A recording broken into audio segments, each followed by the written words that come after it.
यंदाच्या संपूर्ण खरीपाच्या मोसमामध्ये जो काही पाऊस पडला, सातत्याने जी अतिवृष्टी झाली, त्यामुळे मोठ्या प्रमाणात शेतीचं आणि शेतकऱ्यांचं नुकसान झालं. पिकांचे नुकसान झालं, जनावरांचं नुकसान झालं, काही ठिकाणी घरांचं नुकसान झालं, गोठ्यांचं नुकसान झालं. जे काही ग्रामीण भागातलं पब्लिक इन्फ्रास्ट्रक्चर आहे त्याचंही नुकसान झालं आणि दुर्दैवाने काही लोक मृत्युमुखी देखील पडले, काही लोक जखमी झाले. असं एक प्रचंड आपल्याला चित्र भीषण अशा प्रकारचं पाहायला मिळालं. आम्ही देखील वेगवेगळ्या ठिकाणी प्रत्यक्ष जाऊन या परिस्थितीची पाहणी केली. सातत्याने शेतकऱ्यांशी आम्ही चर्चा केली आणि एक प्रकारे दिलासा आपल्याला कसा देता येईल याचा प्रयत्न आम्ही केला. तातडीची मदत म्हणून ज्यांच्याकडे नुकसान झालेलं आहे, त्यांना घरामध्ये पाणी शिरलंय, त्यांना 10,000 रुपये देण्याचा विषय असेल किंवा गहू तांदूळ देण्याचा विषय असेल, त्या ठिकाणी वेगवेगळ्या प्रकारे छोटी मोठी मदत जी आहे ती मदत करण्याचं काम आपण सुरू केलं. अगदी तातडीनं 2200 कोटी रुपये रिलीज करून क्रॉप कम्पेन्सेशनचा पहिला हप्ता जो काही आहे तो त्यांना मिळावा या संदर्भात आपण काम चालू केलं. आणि त्यानंतर आम्ही सातत्याने आपल्याला जास्तीत जास्त मदत कशी करता येईल याचा प्रयत्न करत होतो. आपल्याला कल्पना आहे की शेतकऱ्याचं आपल्या पिकावर पोटच्या पोराप्रमाणे प्रेम असतं आणि अशा परिस्थितीत पीक करपून गेलं, त्या ठिकाणी पाणी साचलं, अशी जी काही अवस्था पाहायला मिळाली, झोपलेलं पीक पाहायला मिळालं, चिखल पाहायला मिळाला आणि अनेक ठिकाणी तर जमीनच खरडून गेली. त्यामुळे रबीची पेरणी करण्याचीही क्षमता त्या ठिकाणी उरली नाही. खरं म्हणजे यातनं जे काही आर्थिक आणि मानसिक अशा दोन्ही प्रकारचा त्रास शेतकऱ्यांना होतो त्याचं 100% कम्पेन्सेशन कोणीच देऊ शकत नाही. मात्र आमचा शेतकरी पुन्हा आपल्या पायावर उभा राहायला पाहिजे आणि भविष्यामध्ये पुन्हा शेतकरी आणि शेती ही उभी राहिली पाहिजे. या दृष्टीनं आम्ही जास्तीत जास्त रिसोर्सेस याच्याकडे वळवण्याचा निर्णय घेतला आणि त्या दृष्टीने आम्ही कम्पेन्सेशनच्या संदर्भातलं एक पॅकेज तयार केलेलं आहे. साधारणपणे आपण जर बघितलं तर महाराष्ट्रामध्ये 1,43,52,281 हेक्टर एवढ्या जमिनीवर पिकांची लागवड झाली होती. यापैकी साधारणपणे 68,69,756 हेक्टर एवढ्या जमिनीवरचं पिकांचं नुकसान झालेलं आहे. यात काही जमिनीवर अंशतः आहे आणि मोठ्या प्रमाणात पूर्णतः नुकसान आपल्याला पाहायला मिळतं आहे. साधारणपणे मेजर नुकसान जे आहे ते 29 जिल्ह्यांमध्ये झालेलं आहे. 253 तालुके हे जवळपास सरसकट आम्ही घेतलेले आहेत की ज्या ठिकाणी आम्ही मदत करतो आहोत, ज्यामध्ये 2059 मंडळ आहेत की ज्या मंडळांमध्ये क्रॉप डॅमेज झालेला आहे. त्यामुळे 65 मिलीमीटरची अट आम्ही ठेवलेली नाही. जिथे क्रॉप डॅमेज आहे असं सगळं कव्हर करून त्या ठिकाणी मदत करण्याचा निर्णय आपल्या सरकारने त्या ठिकाणी घेतलेला आहे. एकूण सर्व प्रकारची जी मदत आपण करतो आहे, ज्यामध्ये क्रॉप डॅमेज आहे, ज्यामध्ये खरडून गेलेल्या जमिनीचा विषय असेल किंवा मृत व्यक्तींना मदत असेल, जखमींना मदत असेल, इस्पितळातली मदत असेल, 10,000 रुपये जे आपण देतो ती मदत असेल, पूर्णतः जे नष्ट झालेले पडझड झालेले घरं आहेत जी 100% गेली आहेत त्याला पूर्णपणे आपण नव्याने घरं बांधण्याकरता त्या ठिकाणी मदत करणार आहोत आणि नव्याने प्रधानमंत्री आवास योजनेतला नवीन घर समजून त्याला पूर्ण पैसे देऊन त्या ठिकाणी त्या घराची निर्मिती आपण करणार आहोत. डोंगरी भागातली देखील जी घरं आहेत त्यांना 10,000 रुपये जास्तीचे देऊन त्या घरांना देखील आपण मदत करणार आहोत. जिथे अंशतः घरांची पडझड झाली आहे त्यांनाही मदत करणार आहोत. झोपड्यांची जिथे पडझड झाली आहे त्यांनाही मदत करणार आहोत. त्यासोबत गोठ्याची मदत आपण वेगळी करणार आहोत. दुकानदारांचं देखील नुकसान झालेल्या जवळपास 50,000 रुपयापर्यंतचं दुकानदारांना देखील आपण त्या ठिकाणी मदत करणार आहोत. दुधाळ जनावरं जी आहेत याच्याकरता जवळपास 37,500 रुपयापर्यंत प्रति जनावर अशा प्रकारे मदत करण्याचा आपण निर्णय घेतलेला आहे. आणि एनडीआरएफमध्ये 3 जनावरांपर्यंतची जी काही मर्यादा आहे ती आपण काढून टाकलेली आहे. जेवढ्या जनावरांचं त्या ठिकाणी मृत्यू झाला असेल त्या प्रत्येक जनावराकरता राज्य सरकारच्या वतीनं कॉम्पेन्सेशन देण्यात जाईल. ओढकाम करणारी जी जनावरं आहेत त्याच्याकरता 32,000 रुपये प्रति जनावर देण्यात येईल. कुक्कुटपालनाकरता देखील आपण त्या ठिकाणी जो काही आपला दर आहे तो 100 रुपये प्रति कोंबडीप्रमाणे जेवढं नुकसान झालं असेल तेवढं देणार आहे. विशेषतः खरडून गेलेली जी जमीन आहे हा एक अत्यंत महत्वाचा विषय आहे. कारण शेवटी शेतकऱ्याला सॉईल आणावं लागणार आहे, माती आणावी लागणार आहे आणि त्याकरता मोठ्या प्रमाणात त्यांना त्याची मदत आपल्याला करावी लागणार आहे. आणि म्हणून आपण हा निर्णय केलेला आहे की 47,000 रुपये हेक्टरी त्यांना कॅश कॉम्पेन्सेशन आणि 3 लाख रुपये हेक्टरी हे नरेगाच्या माध्यमातून आम्ही त्यांना देणार आहोत. म्हणजे जवळपास 3.5 लाख रुपये हेक्टरी हे खरडून गेलेल्या जमिनीकरता शेतकऱ्यांना उपलब्ध करून देण्याचा निर्णय हा आपण या ठिकाणी घेतलेला आहे.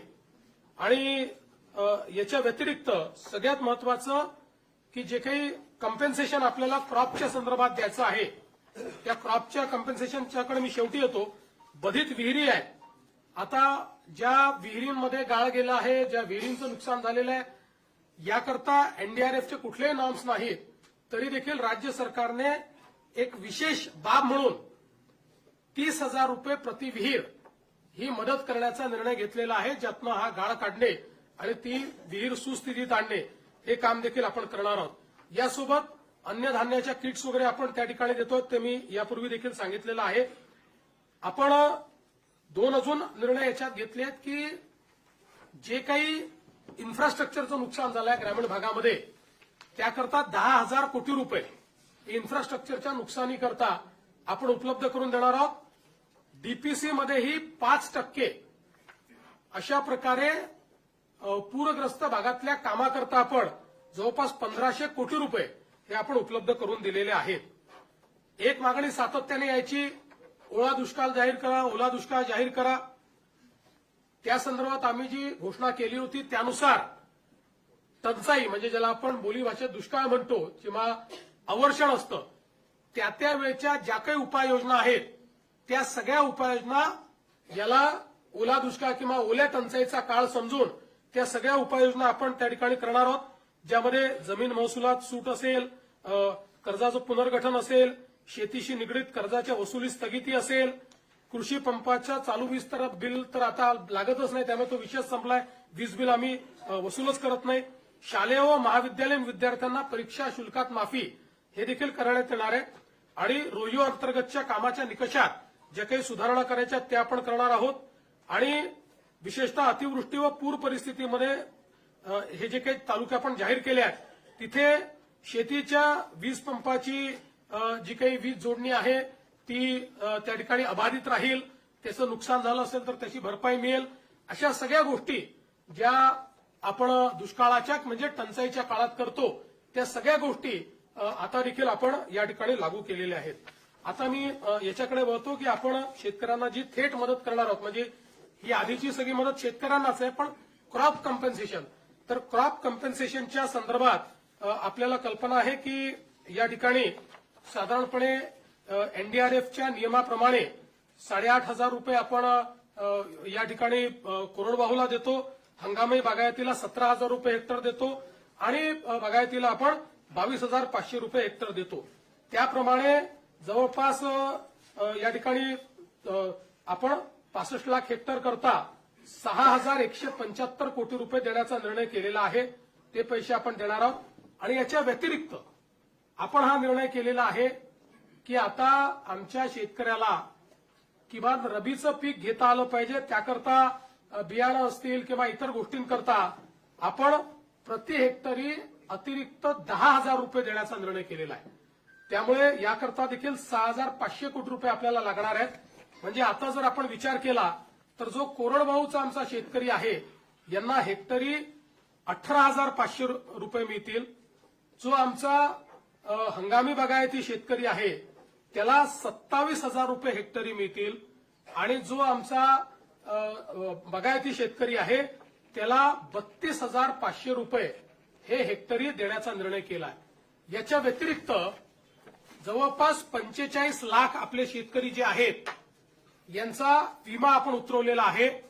विमा उतरवलेल्या शेतकऱ्यांना याच्या व्यतिरिक्त आता त्याचं कॅल्क्युलेशन चाललेलं आहे, पण याच्या व्यतिरिक्त अगदी कन्झर्वेटिव्ह साईडला जरी आपण पकडलं तरी ज्यांचं पूर्ण नुकसान झालेलं आहे अशा शेतकऱ्यांना साधारणपणे 17,000 रुपये हेक्टरी विम्याचे पैसे मिळतील.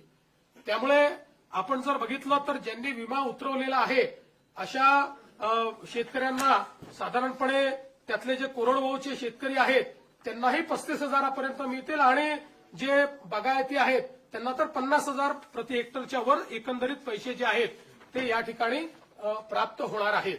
आणि साधारणपणे आपण जर एकूण राज्य सरकारने या ठिकाणी जो काही आता याच्यावर नियतवेग दिलेला आहे त्याचा एकत्रित अंदाज बांधला. आम्ही याच्यामध्ये साधारणपणे इन्शुरन्सचे पैसे जे आहेत ते 5,000 कोटीच पकडले आहेत, पण आमचा अंदाज आहे 7,500 ते 10,000 कोटी रुपये आम्हाला त्यातनं मिळतील. पण कन्झर्वेटिव्ह अंदाज आम्ही पकडलाय कारण त्या संदर्भात अजून क्लेम जाणे आणि ती सगळी प्रोसेस होणे आहे. पण हा जरी आपण पकडला कन्झर्वेटिव्ह अंदाज तरी एकूण राज्य सरकारच्या वतीनं 31,628 कोटी रुपयांचं पॅकेज हे आपण या ठिकाणी देतो आहोत की ज्या माध्यमातून 31,628 कोटी एवढं पॅकेज म्हणजे जवळपास 32,000 पर्यंत हे पॅकेज चाललेलं आहे. अशा 32,000 कोटीपर्यंत अशा प्रकारचं हे पॅकेज या ठिकाणी आपण दिलेलं आहे. आणि आपला प्रयत्न आहे की यातला जेवढा जास्तीत जास्त पैसा हा आपल्याला या ठिकाणी दिवाळीच्या आधी देता येईल. किमान क्रॉप कॉम्पन्सेशनचे पैसे वगैरे जे काही आहेत हे जेवढे जास्तीत जास्त दिवाळी आधी पुश करता येतील. बाकी तर जे मृत व्यक्तींचं सहाय्य आहे, जखमींचं सहाय्य वगैरे हे आम्ही ऑलरेडी देऊन टाकले आहेत. 10,000 रुपये जे द्यायचे आहेत ते ऑलरेडी देऊन टाकलेले आहेत. बऱ्याच गोष्टी आपण यातल्या दिलेल्या आहेत. काही गोष्टी ज्या राहिलेल्या आहेत त्या सगळ्या गोष्टी आणि क्रॉप कॉम्पन्सेशनचे पैसे हे आपण त्या ठिकाणी देण्याचा प्रयत्न करणार आहोत. आणि आपण जर विचार केला तर निव्वळ क्रॉप कॉम्पन्सेशन करता आपण याच्यामध्ये जे पैसे देतो ते देखील जवळपास 18,000 कोटी रुपयांपेक्षा जास्त आहे. म्हणजे मला असं वाटतं की आतापर्यंतच्या इतिहासात सर्वात जास्त पैसे हे क्रॉप कॉम्पन्सेशनला देण्याचा प्रयत्न या ठिकाणी आपल्या सरकारच्या माध्यमातून आम्ही केलेला आहे. आम्ही तिघांनी बसून याच्यावर खूप विचार केला आणि हा निर्णय केला की 4 खर्च कमी करावे लागले तरी देखील आपण त्या संदर्भात मागे पुढे पाहू नये. कारण शेतकऱ्यांवर अभूतपूर्व अशा प्रकारचं हे संकट आहे आणि म्हणून आपण जे काही जास्तीत जास्त करता येईल तो करण्याचा प्रयत्न आम्ही करू. याच्या व्यतिरिक्तही आमचा हा प्रयत्न आहे. आज मुख्यमंत्री सहायता निधीला देखील मोठ्या प्रमाणात लोक मदत करतायत आणि त्याही माध्यमातून अनेक गोष्टी अशा असतात की ज्या आपल्या कुठल्याच नियमामध्ये आपल्याला कव्हर करता येत नाहीत. त्यामुळे अशा प्रकारच्या ज्या काही गोष्टी हळूहळू आढळतील त्याच्यावर आम्ही मुख्यमंत्री सहायता निधीतनं किंवा काही लोकांनी सीएसआर देखील देण्याचं मान्य केलं आहे. त्या सीएसआरच्या माध्यमातून आपल्याला कशी मदत करता येईल या संदर्भातला प्रयत्न आमचा असणार आहे. कुठल्याही परिस्थितीमध्ये शेतकऱ्यांच्या मुलांचं शिक्षण हे याच्यामुळे बाधित होऊ नये, त्यांची स्वप्न कुठेतरी खंडित होऊ नये अशा प्रकारचा प्रयत्न या माध्यमातून आम्ही या ठिकाणी केलेला आहे. त्यामुळे हे सगळं मी आपल्यासमोर पॅकेज ठेवलेलं आहे. मी माननीय अजितदादा आणि शिंदे साहेबांना विनंती करतो की त्यांनी देखील मत याच्यावर व्यक्त करावं.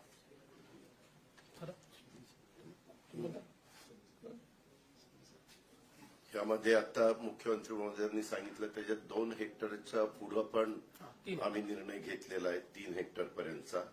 त्याच्यावर काही शेतकऱ्यांच्या मनात अशी शंका येण्याची शक्यता आहे की आपल्याला 2 हेक्टर आणि तो वरचा सगळा भार राज्य सरकारने उचललेला आहे.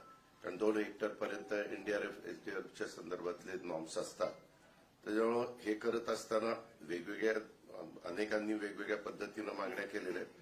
पण या सगळ्याच्या मध्ये कुठल्याही परिस्थितीत त्या शेतकऱ्याला उभं करायचंच असा निर्णय राज्य सरकारने घेऊन ह्या सगळ्या गोष्टी अंमलात आणण्याच्या करता आपण हे पॅकेज हे जाहीर केलेलं आहे. आणि याच्यात खूप बारकाईनं विचार करून कुठलाही घटक हा वंचित राहणार नाही याबद्दलची पण काळजी राज्य सरकारने हे पॅकेज जाहीर करत असताना केलेलं आहे. आणि अजूनही पॅकेज जाहीर केल्यानंतर जर यदा कदाचित चुकून कुठली गोष्ट राहिली असेल, कारण तिथली भौगोलिक परिस्थिती प्रत्येक ठिकाणची वेगवेगळी असते, त्यावेळेस मुख्यमंत्री महोदय म्हणाले की आपण परत काही जर असं वाटलं तर त्याबद्दलचं म्हणजे एखादं राहून गेलं तर ते पण आम्ही इन्क्लूड करायची आमची तयारी आम्ही ठेवलेली आहे.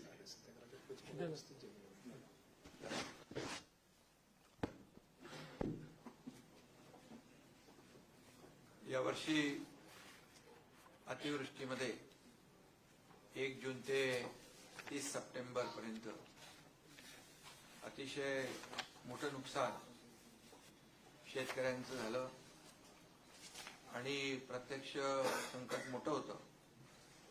मुख्यमंत्री महोदय स्वतः, अजितदादा, मी, आमचे कृषी मंत्री, सगळेच मंत्री प्रत्यक्ष बांधावर देखील जाऊन शेतकऱ्यांचं झालेलं नुकसान पाहिलं देखील. आणि फक्त बांधावर जाऊन नुकसान पाहण्यापुरतं सरकारने काम मर्यादित केलं नाही, तर तात्काळ त्यांना 10,000 रुपये तातडीची मदत देण्याचाही निर्णय घेतला. त्याचंही वाटप सुरू झालं. यावेळी जवळपास 352 तालुके आणि 65 लाख हेक्टर जमीन नुकसानग्रस्त झाली आणि जवळपास 60 लाख शेतकरी याच्यामध्ये बाधित झाले. एकंदरीत आपण सगळ्यांनीच पाहिलं की शेतकऱ्यावर हे आलेलं संकट गेल्या अनेक वर्षापासूनचं मोठं होतं. अनेक शेतकरी भेटत होते, ते म्हणाले एवढा मोठा पाऊस आम्ही अनेक वर्षात पाहिला नाही. आणि म्हणूनच शेतकऱ्यांवर आलेला प्रसंग बाका होता, मोठा होता. आणि त्यामुळेच मुख्यमंत्री महोदय, मी, अजितदादा, आम्ही आमच्या या बाबतीमध्ये 2-3 बैठकाही झाल्या आणि शेतकऱ्याच्या मागे खंबीरपणे महायुतीचं सरकार नेहमी राहिलंय. आणि यावेळचं संकट मोठं पाहिल्यानंतर किती काही ओढाताण असली तरी काही लोक विरोधी पक्ष असतील की शेतकऱ्यांना एवढं पॅकेज द्या, तेवढं पॅकेज द्या. आणि हे सगळं करत असताना विरोधी पक्ष काय करतो, यापेक्षा शेतकऱ्यांच्या मागे उभं राहणं हे शासनाचं कर्तव्य आहे. आणि या कर्तव्य भावनेतूनच हे एक मोठी मदत, भरीव मदत मुख्यमंत्री महोदयाने अतिशय विस्तारपूर्ण त्याच्यामध्ये सांगितलेलं आहे. आणि 31,000 कोटीपेक्षा जास्तचं हे सगळी जी मदत आहे ती आपण त्याचा देण्याचा निर्णय घेतलाय. खरं म्हणजे यामध्ये उभी पिकं आडवी झाली होती, जमिनी खरडून गेल्या, काही नदीच्या प्रवाहामध्ये जमिनीच कापून गेल्या आणि त्याचबरोबर घरांची पडझड झाली, अंशताही झाली, पूर्णताही झाली, पशुधन वाहून गेलं, काही जीवितहानी झाली.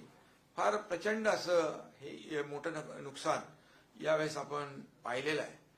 आणि अशा प्रसंगात शेतकऱ्याला देखील आधार देण्याची आवश्यकता आहे. आणि म्हणून आम्ही शेतकऱ्याच्या मागे उभं राहणार म्हणून सरकारने घेतलेली भूमिका आज मुख्यमंत्री महोदयांनी स्वतः जी काही घोषणा केलेली आहे यावरून आम्ही जे बोललो ते या ठिकाणी करतोय. ही भावना सरकारची आहे आणि शेतकऱ्यांची आहे. खरं म्हणजे ही दिवाळी काळी होणार नाही, सरकार काळी होऊ देणार नाही, अशा प्रकारचं भाष्य देखील आम्ही केलं होतं. आणि त्यामुळे दिवाळीपूर्वी ही मदत जी आहे शेतकऱ्यांच्या हातात गेली पाहिजे ही भूमिका सरकारने घेतली. आणि ही मदत देखील आता आणखी काल धाराशिवमध्ये देखील मोठं नुकसान झालंय, पाऊस पडलाय. जे काही आज घोषणा केली आहे त्याच्यामध्ये आणखी काही शेतकऱ्यांचं नुकसान होईल, ते देखील ही अंतिम मदत नाहीये, शेतकरी प्रक्रिया आहे. आणि म्हणून शेतकऱ्यांना मदत देणं हे आमचं कर्तव्य आहे. म्हणून शेतकऱ्यांनी कुठेही खचून जाऊ नये. टोकाचं कुठलंही पाऊल शेतकऱ्यांनी उचलू नये, कारण शेवटी शासन आपल्या पाठीशी खंबीरपणे उभं आहे. आणि म्हणूनच मी या ठिकाणी सांगू इच्छितो की काही लोक म्हणत होते तामिळनाडू, पंजाब असलं तशी मदत द्या, पण आपलं मला वाटतं तामिळनाडू आणि कर्नाटकपेक्षा जास्त. कर्नाटकपेक्षाही आपलं जे मदतीचं पॅकेज आहे ते मोठं आहे. आणि आम्ही कुणाशी म्हणजे तुलना करण्यापेक्षा आपल्या शेतकऱ्याला काय हवंय, काय काय नुकसान झालेलं आहे, ही वस्तुनिष्ठ अहवाल घेऊन त्यामध्ये मदत झालेली आहे, मदत होईल. आणि त्यामध्ये सगळ्यात महत्वाचं म्हणजे जमिनी ज्या गेल्या, कापून गेल्या, खरडून गेल्या, यावेळेस त्यांना जवळपास 60,000पेक्षा जास्तीचे शेतकरी आहेत. आणि अशा शेतकऱ्यांना 47,000 रुपये तर मुख्यमंत्री महोदयांनी सांगितल्याप्रमाणे खरडून गेलेल्या जमिनीला मिळणारच आहेत. परंतु मनरेगामधून 3 लाख रुपये हेक्टरी जे काय जमिनीचं रिस्टोरेशन आहे, पूर्ववत जमीन करणं हे सोपं नाहीये. आणि तो मोठा प्रश्न शेतकऱ्यांसमोर होता आणि तो आपण सरकारने मिटवलाय. त्यामुळे देखील मोठी त्याला मदत, रॉयल्टी लावत नाही आपण. हा, आणि त्याला रॉयल्टी फ्री केलेला आहे. त्यामुळे या मदतीच्या पॅकेजमध्ये गाळ भरलेला आहे. तो देखील जो गाळ काढण्याचं काम, त्याला देखील या सर्व मदतीची त्याला सहकार्य होणारच आहे. आणि यामध्ये 2 हेक्टरचं आपण 3 हेक्टर, काही लोक म्हणत होते की 2 हेक्टरची मर्यादा आहे, ती मर्यादा काढा. तर 3 हेक्टर आपण ऑलरेडी त्याची देखील मर्यादा वाढवलेली आहे. आणि यामध्ये जसं पीक विम्याचं देखील मुख्यमंत्री महोदय म्हणाले, ती देखील रक्कम यामध्ये ऍड होणार आहे. आणि मोठ्या प्रमाणावर यामध्ये शेतकऱ्यांना दिलासा मिळेल. शेतकरी वाऱ्यावर शेतकऱ्याला सोडणार नाही. आणि शेतकऱ्याला पुन्हा सक्षम करण्यासाठी जे जे काही उपाय करता येतील ते आम्ही करणार आहोत. आणि म्हणून सगळे निकष बाजूला ठेवून आमच्या सरकारने सगळे निकष, अटी, शर्ती बाजूला ठेवून शेतकरी हा केंद्रबिंदू, शेतकरी हा फोकस केलेला आहे. आणि म्हणूनच या वेळेस किती ताणाताण असली, ओढाताण असली, तरी सुद्धा सरकारने खूप मोठा निर्णय शेतकऱ्यांसाठी घेतलेला आहे. एनडीआरएफचे जे निकष आहेत त्यात 10,000 आणखी ऍड केलं, त्या बाबतीत देखील मुख्यमंत्री महोदयांनी सांगितलेलं आहे. 10,000 प्रति हेक्टरी, म्हणजे जे एनडीआरएफचे निकष आहेत त्यात आणखी 10,000 प्लस. म्हणजे यामध्ये पुढचं जे काय रबीचं पीक आहे ते घेण्यासाठी शेतकऱ्यांना खतं, बी बियाणं या संदर्भात देखील मदतीचं, जे नुसतं आता झालेल्या नुकसानीची मदत न देता पुढच्या पिकाला देखील त्यांना मदत कशी मिळेल यासाठी देखील सरकारने विचार केलेला आहे. आणि त्याचबरोबर आम्ही तिघांनी, अमित भाई आले होते त्यावेळेस देखील त्यांना विनंती केली की मोठं संकट आहे आणि या संकटामध्ये आम्ही राज्य सरकार तर पूर्ण ताकदीने, खंबीरपणे शेतकऱ्यांच्या मागे उभे आहोतच. आम्ही तर बिलकुल जे काही मदत करायची ती करणार, पण केंद्र सरकार देखील यामध्ये केंद्राची देखील मदत झाली पाहिजे अशा प्रकारची मागणी अमित भाईंकडे केली. आदरणीय प्रधानमंत्री मोदीजींना देखील मुख्यमंत्री महोदयांनी आमच्या सहीचं पत्र दिलं, तिकडे देखील निवेदन दिलेलं आहे. आणि अमित भाईंनी देखील त्यांच्या परवाच्या जाहीर भाषणात देखील सांगितलं, महाराष्ट्रातल्या शेतकऱ्याच्या मागं केंद्र सरकार खंबीरपणे उभं राहील. आपला प्रस्ताव दाखल केला की तातडीने तो मान्य केला जाईल. त्यामुळे मला वाटतं की यावेळचं संकट मोठं बघून राज्य सरकारने मोठा निर्णय घेतलेला आहे. आकड्यामध्ये म्हणजे आपण आकडे पाहिले किंबहुना ज्या ज्या पद्धतीचं नुकसान शेतकऱ्यांचं झालंय या सर्व शेतकऱ्यांना पूर्णपणे मदतीचा हात राज्य सरकार देईलच आणि तो निर्णय आपण घेतलेलाच आहे. आणि यानंतर देखील काही छोट्या मोठ्या काही गोष्टी समोर येतील त्याला देखील सरकार हात आकडता घेणार नाही. आणि केंद्र सरकार देखील आदरणीय प्रधानमंत्री नरेंद्र मोदीजी नेहमीच शेतकऱ्यांच्या पाठी उभे राहिलेले आहेत. म्हणूनच तर त्यांनी दरवर्षाला शेतकरी सन्मान योजना सुरू केली. आपणही त्याच्यामध्ये तेवढेच 6,000 रुपयाची भर घालून नमो शेतकरी सन्मान योजना देखील सुरू केली. त्यामुळे शेतकऱ्यांच्या बद्दल असलेला जो काही जिव्हाळा आहे, जी काय आपुलकी आहे, शेवटी शेतकरी आपला अन्नदाता आहे, मायबाप आहे. आणि म्हणून आज बळीराजाच्या डोळ्यामध्ये अश्रू आहे. ते अश्रू पुसण्याचं काम नक्की राज्य सरकार केल्याशिवाय राहणार नाही आणि त्याचीच प्रतिपूर्ती आजच्या मुख्यमंत्री महोदयांनी डिटेलमध्ये जे काय घोषित केलं त्यातून येते आणि केंद्र सरकार देखील यामध्ये भरीव मदत आपल्याला दिल्याशिवाय राहणार नाही. त्यामुळे पूर्णपणे शेतकऱ्याच्या मागे आम्ही उभे राहू आणि शेतकऱ्याला मोठा दिलासा देऊ. पुन्हा एकदा मी सांगतो की शेतकऱ्यांनी कुठेही खचून जाऊ नये. सरकार आपल्या पाठीशी आहे. कुठलंही टोकाचं पाऊल उचलू नये अशा प्रकारची विनंती या ठिकाणी आम्ही शेतकऱ्यांना करतोय. आपण केंद्र सरकारकडे किती मागणी करणार आहोत आणि दुसरं असं आहे की 2019ला कोल्हापूर सांगलीचा दुष्काळ असेल किंवा 2022 एनडीआरएफच्या नॉर्म्सपेक्षा आपण युपीने किंवा टिपीने कॉम्पेन्सेशन दिलं होतं. ते जरी 10,000 रुपये आपण वाढवले असेल तरी ते फक्त रबीच्या पिकांना मिळणार आहे आणि रबीची पिकं ही 1/3 असतात फक्त खरीपाच्या. याचा अर्थ फक्त 1/3 शेतकऱ्यांना ते कॉम्पेन्सेशन 10,000 जे ते मिळणार आहे. पहिली गोष्ट, आतापर्यंतच्या दिलेल्या सगळ्या पॅकेजपेक्षा हे मोठं पॅकेज आहे.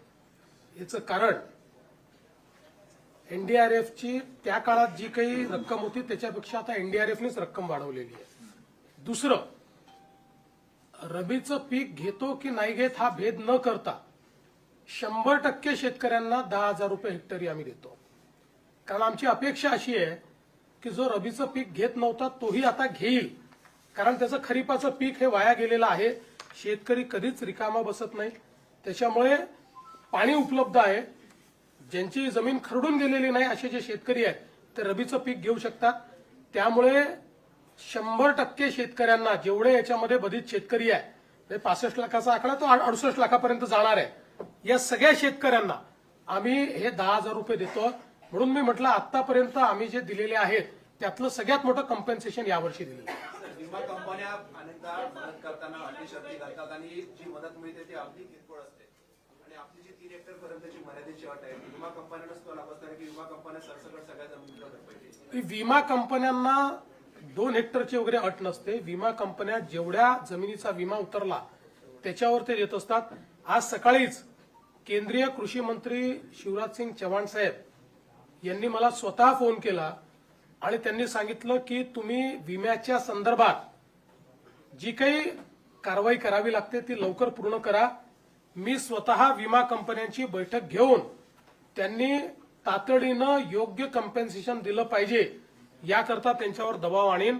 त्यामुळे आता आम्ही आमची जी प्रोसेस आहे, जे व्हॅलिडेशन आपल्याला करून द्यावं लागतं, त्या प्रोसेसला आता आपण गती दिलेली आहे.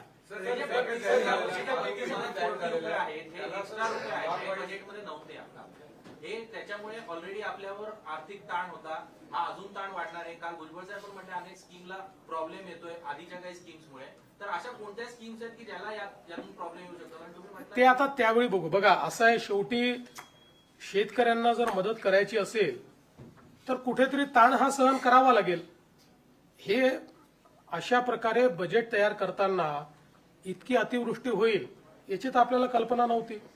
त्यामुळे अशा प्रकारचा अप्रत्याशित किंवा अनियोजित खर्च आला तर त्याकरता तो काही ठिकाणी आपल्याला काही बाबींवर खर्च कमी करावा लागेल, काही बाबींवर ताण सहन करावा लागेल. आजच या सगळ्या गोष्टी सांगता येत नाही. आता ज्यावेळी आम्ही रिएप्रोप्रिएशन करू, आज तर आम्ही काय करतो, आमच्याकडे जे जे वेगवेगळ्या प्रकारचे निधी आहेत त्याचं रिएप्रोप्रिएशन करून तात्काळ हे पैसे देणं सुरू करतो. मग डिसेंबरच्या अधिवेशनामध्ये कुठे कमी करायचं कुठे वाढवायचं बघितलं जाईल.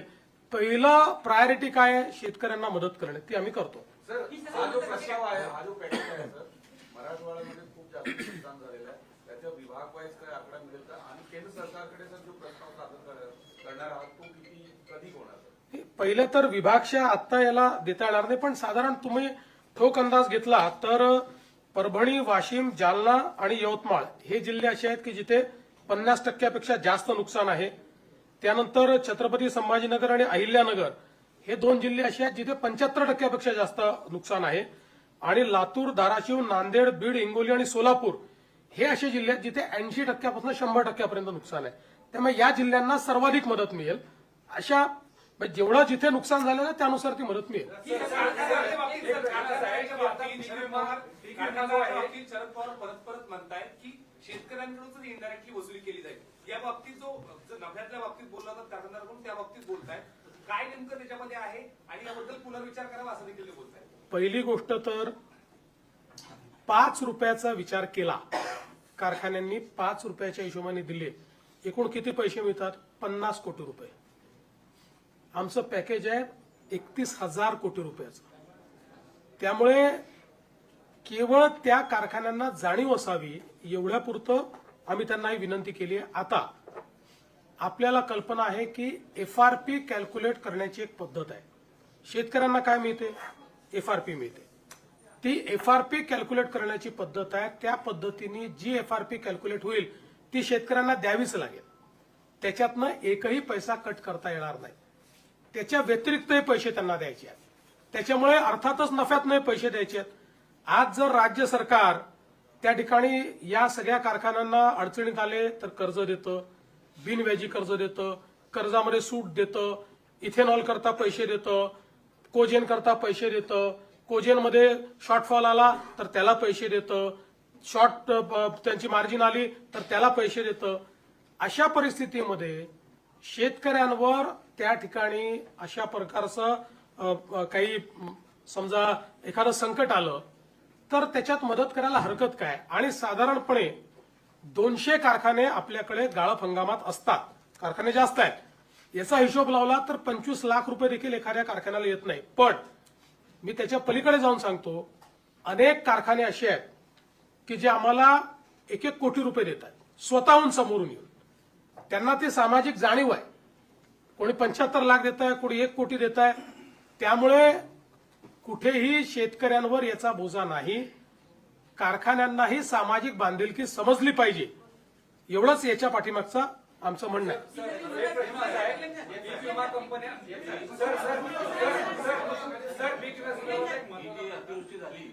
हे झालं की तुम्हाला यंदाचा पीक विमा हा पीक कापणी प्रयोगावर मिळणार आहे. आता पिकच शिल्लक राहिलेली नाही आणि कंपन्यांनी ऑलरेडी आधी प्लॉट तयार केलेले आहेत की जे कापणी प्रयोग तिथं होणार आहे. तर याचं उंबरठा उत्पादन गृहीत धरून पीक विमा कंपन्या मदत देणार की सरसकट आता ज्या पद्धतीने तुम्ही मदत जाहीर केली त्या पद्धतीने पीक विमा कंपन्यांना तुम्ही निर्देश देणार? पीक कापणी प्रयोगाचा अर्थ असा आहे की नेमकं पीक किती उरलेलं आहे ह्याचा अंदाज बांधला जातो. म्हणजे पिकाचं नुकसान किती झालेलं आहे. जिथे पीकच नाही, जिथे पूर्ण नुकसान झालेलं आहे त्या ठिकाणी पूर्ण नुकसानच पकडावं लागेल. तिथे पीक कापणी प्रयोगाचे काही विषय राहणार नाही. फक्त जाऊन त्या ठिकाणी त्यांना ते व्हॅलिडेट करावं लागेल. टाइम बाउंडच आहे ते. त्याचीच कारवाई आता चाललेली आहे. त्यामुळे 100% टाइम बाउंड आहे आणि त्या संदर्भात त्यांना जी काही मदत लागेल ती आम्ही करायला तयार आहोत. दुसरं तुम्ही जे म्हणालात, आम्ही पीक कापणी प्रयोगावर परत का आलो? यापूर्वी आम्ही काही ट्रिगर दिले होते. काही लोक म्हणतात ट्रिगर का काढले? आमचा 2 वर्षाचा अनुभव असा राहिला की या ट्रिगरमुळे पहिले 25% तर शेतकऱ्यांना तात्काळ मिळाले, पण नंतरचे 75% ट्रिगरमध्ये बसलेच नाही. त्यामुळे शेतकऱ्यांचं नुकसान झालं आणि म्हणून आम्ही म्हटलं ही पद्धत नको, जुनी पद्धत बरोबर आहे. कारण पीक कापणी प्रयोगामुळे 100% पैसे मिळतात आणि म्हणून आम्ही त्या पद्धतीकडे परत गेलेलो आहोत आणि त्या पद्धतीने विमा आम्ही देतो. सर, हे आपण वर्षानुवर्ष जे नद्यांचे गळे दाबले आणि अतिक्रमण त्या नद्यांवर झाले त्याचा एक मोठा परिणाम आपल्याला परवा त्या अतिवृष्टीमध्ये आणि त्यातून आलेल्या महापुरामध्ये दिसून आलेला आहे. सरकार आता हे कम्पेन्सेशन देताना दीर्घकालीन उपाययोजना काय विचार करत आहे? कारण की जे नद्यांचे गळे दाबले गेले, अतिक्रमण झाले, त्यातून हे सगळे प्रश्न मोठ्या प्रमाणात निर्माण झालेले आहेत. तुमचं म्हणणं अतिशय योग्य आहे.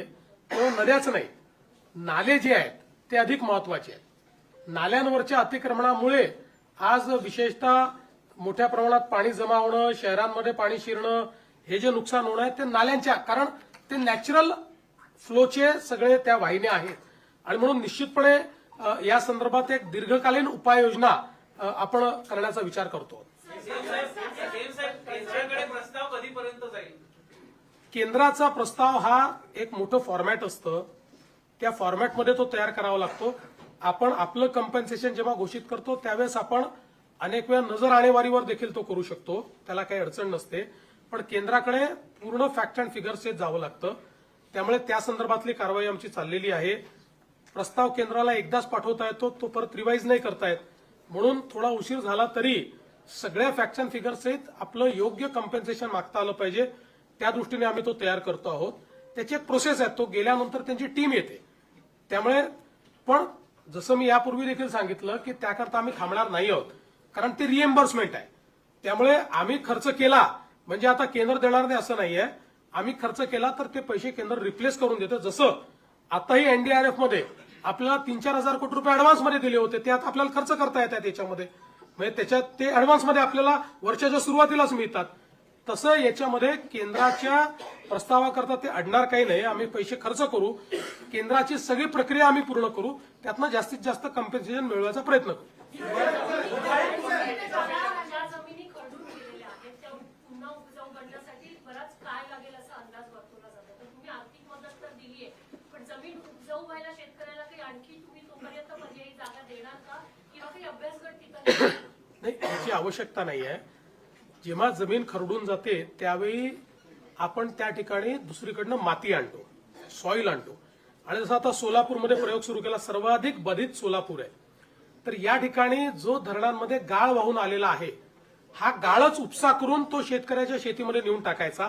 त्याकरता उपस्याला पैसे लागतात, त्याकरता ट्रान्सपोर्टला पैसे लागतात, ते सगळे लेबरचे पैसे लागतात, ते आम्ही उपलब्ध करून देतोय.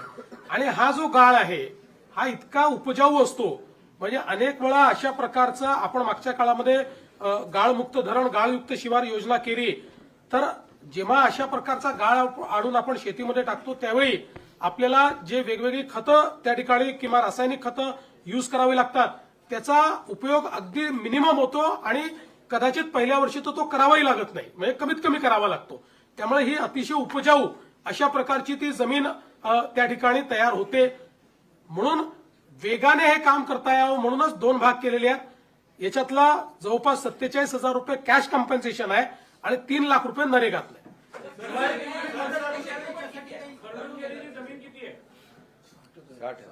60,000 हेक्टर आहे.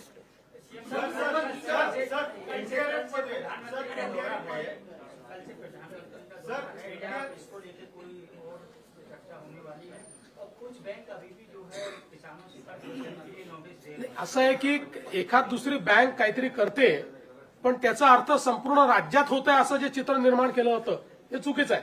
मध्ये त्या धाराशिवच्या एखाद्या बँकेने केलं असेल त्यांना आपण योग्य प्रकारे सांगतो, कारण शेवटी सगळीकडेच काही विचित्र लोक असतात, पण याचा अर्थ सगळीकडे होतं असं नाहीये.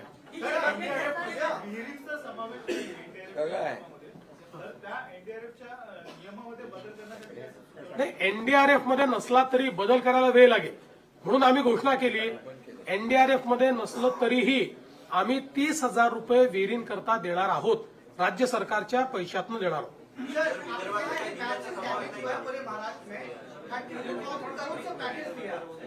सर, अगर किसानों को और भी ज्यादा जरूरत पड़ेगी तो आपकी सरकार देगी, या फिर एक सरकार की मांग करेंगे कि ज्यादा नुकसान किसानों को भरपाई हो? देखिए, अभी जो महाराष्ट्र में बाढ़ आई है, उस बाढ़ में करीब 65 से 68 लाख हेक्टेयर जमीन पर जो किसानों की फसल थी वो फसल बर्बाद हुई है. कई अलग अलग प्रकार से किसानों का नुकसान हुआ है. कहीं मवेशी बहकर गए हैं, कहीं पर घरों का नुकसान हुआ है, कुछ इंफ्रास्ट्रक्चर का नुकसान हुआ है, अलग अलग प्रकार से जमीन उनकी बह गई है.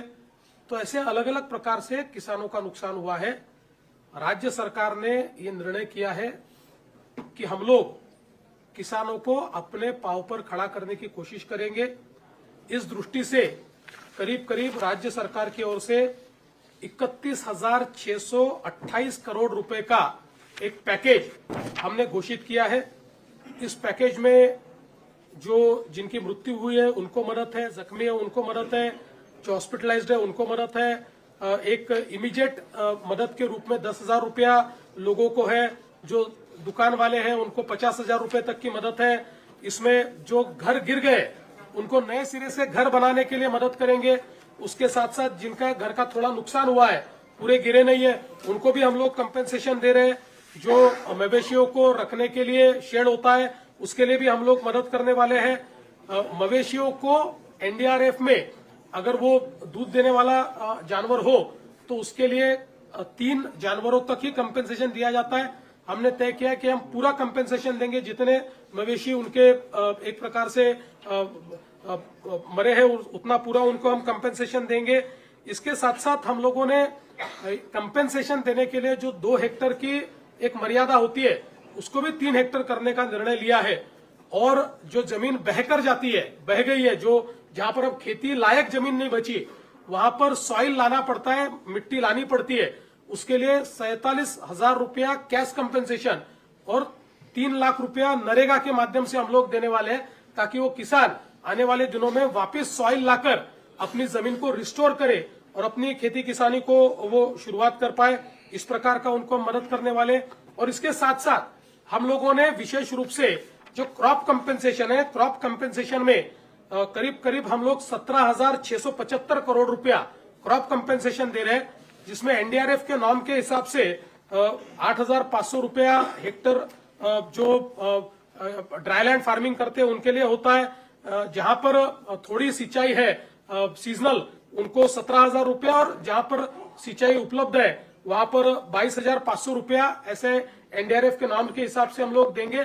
लेकिन उसके साथ साथ उन सभी को, चूंकि अब उनकी खरीफ की फसल बर्बाद हुई है, तो ये लोग रबी में वापस फसल ले पाए, इसलिए 10,000 रुपया हेक्टरी ये एक्स्ट्रा कंपेंसेशन हम उनको दे रहे हैं। तो एक प्रकार से अगर हम लोग देखें तो जहां जो इरिगेटेड हमारे फार्मर है उनके लिए जो ये कंपेंसेशन है ये करीब करीब 32,500 रुपए तक जाने वाला है।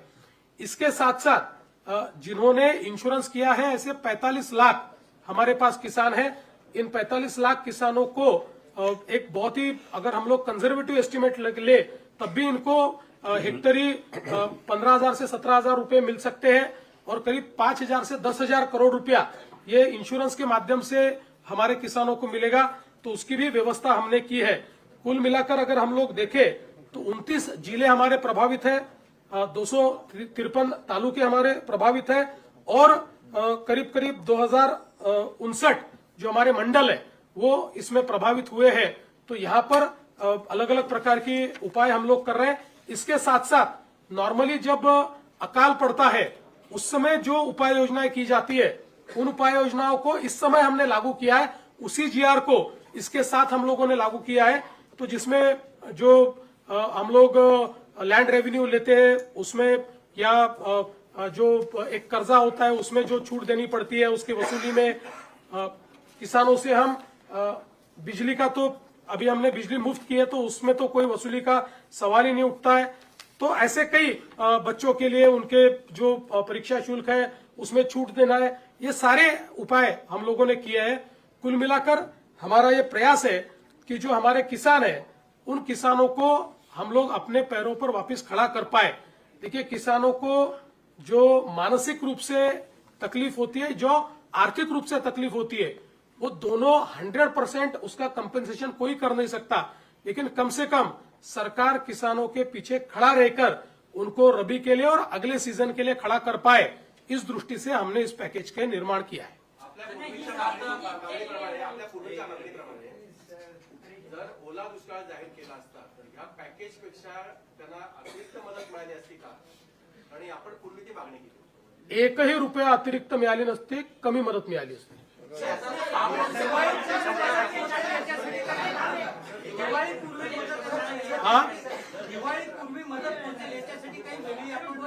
प्रयत्न चालू केला आहे ऑलरेडी। आम्ही त्याची व्यवस्था आपल्या वित्त विभागाने केलेली आहे।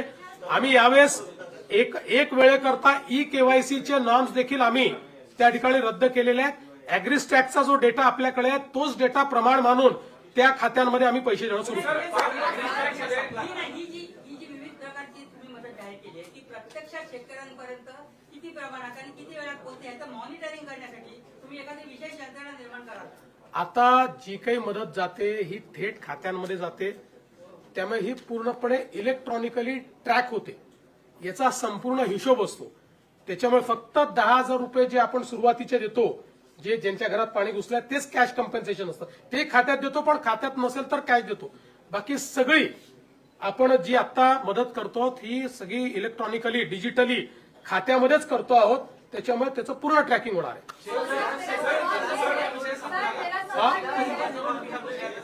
असं आहे की शेतकरी कर्जमाफीच्या संदर्भात जे आश्वासन या ठिकाणी आमच्या सरकारने दिलेलं आहे ते आम्ही पूर्ण करणारच आहोत. पण आमचे माननीय उद्धवजी हे नेहमी मी कर्जमाफी केली हे सांगत असतात. म्हणून आपल्या फक्त नजरेस आणून देतो की महात्मा ज्योतिराव फुले ही कर्जमाफीची योजना त्यांनी घोषित केली होती. त्यावेळी त्यांनी 20,500 कोटी रुपयाची कर्जमाफी केली होती. 20,500 कोटी रुपयाची. त्याच्या 3 वर्ष आधी आमच्याही सरकारने, मी मुख्यमंत्री असताना आम्ही छत्रपती शिवाजी महाराज कर्जमाफी केली होती. त्याच्यामध्ये 18,762 कोटी आणि नंतर 1900 कोटी अशी 20,500 कोटी रुपयाची तेव्हाही कर्जमाफी केली होती. त्यामुळे उद्धवजींनी काहीतरी वेगळं केलं असं नाहीये. आधीच्या सरकारने केलं होतं. उलट उद्धवजींनी जे 50,000 रुपये नियमित कर्ज धारकांना द्यायचं कबूल केलं होतं, 2.5 वर्षात फुटकी कवडी दिली नाही. ती सगळी ज्यावेळेस शिंदेसाहेब मुख्यमंत्री झाले त्यावेळी आम्ही जवळपास 5,000 कोटी रुपये हे त्यावेळी दिले. आणि मी हा आकडा याकरता सांगतो की आपण एक लक्षात ठेवा, 20,000 कोटी रुपयाचं त्यांनी त्या ठिकाणी कर्जमाफी केली. आम्ही तर आता जे कम्पेन्सेशन देतो ते 18,000 कोटीचं आहे. म्हणजे 18 नाही, ते खरडून गेलेल्या जमिनीचा विषय केला तर 21,000 कोटीचा आहे. 21,000 कोटी रुपयाचं तर थेट कम्पेन्सेशन आम्ही देतो. त्यामुळे आम्ही कुठेही आमच्या घोषणेपासून दूर गेलेलो नाही. पण आज कर्जमाफी करण्यापेक्षा थेट मदत करणं हे जास्त महत्वाचं आहे. कारण कर्जमाफी केली तरी तो आपल्या जमिनीवर माती कुठनं आणणार आहे, तो आपल्या पुढच्या हंगामामध्ये पैसे कुठनं आणणार आहे. आणि म्हणून कर्जमाफीच्या संदर्भात आम्ही कुठेही मागे हटलेलो नाही. ती देखील आम्ही करू. पण आज जी थेट मदत करणं हे गरजेचं आहे, ती थेट मदत आता राज्य सरकारच्या वतीनं आम्ही करतो आहोत.